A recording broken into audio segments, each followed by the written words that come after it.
ကိုယ်တိုင်ပဲကြိုးစားယူပါကိုပြေးဖို့အတွက်မပြေးတဲ့သူတွေစီကမခဲယူချင်ပါနဲ့ကိုအမြင်ရောက်ဖို့အတွက်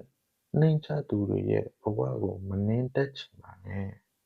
လူတွေဆိုတာရှင်သန်ရပ်တည်ဖို့အတွက်တဦးနဲ့တဦးလူရက်ပေါက်ဖွာရတဲ့အလေးကျပင်တွေမှမဟုတ်တာပဲ